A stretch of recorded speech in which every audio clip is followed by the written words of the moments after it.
Hello. Today we're going to continue our series on F1 power units by talking about the control electronics.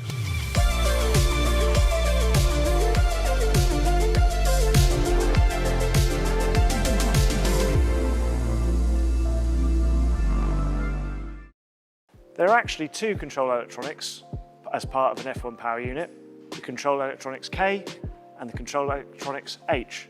And as you can imagine, one's associated with the MGU-K and one associated with the MGU-H.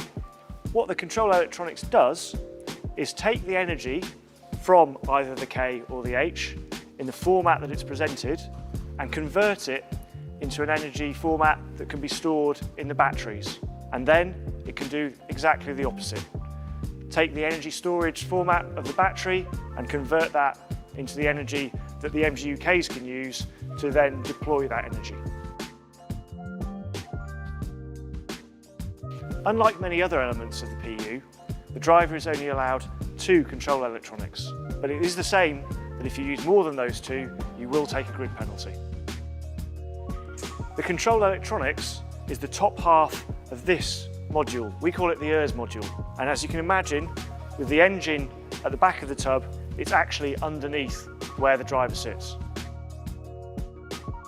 The control electronics is the link between the MGUs and the battery, and that's how it interacts as part of the power unit.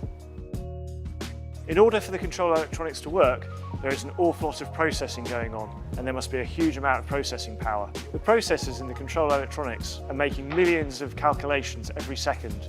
I'm told that over the course of a race, there are 43 trillion calculations made within the control electronics. The performance of the control electronics is all about efficiency.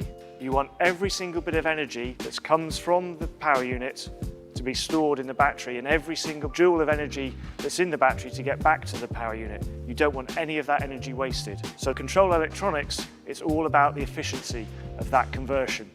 And that's where the development has been over the course of the power unit's life. Every Mercedes electric vehicle or hybrid will have a control electronics within it, operating in a very similar way to the one in the F1 power unit. As I've said, the performance of the control electronics is all about efficiency, but even at the high levels of efficiency that we do run, there is some waste heat, and we have to manage that waste heat.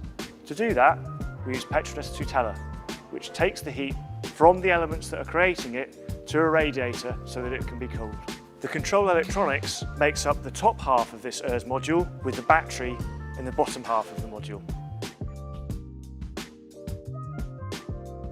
I hope you found that insight into the control electronics interesting.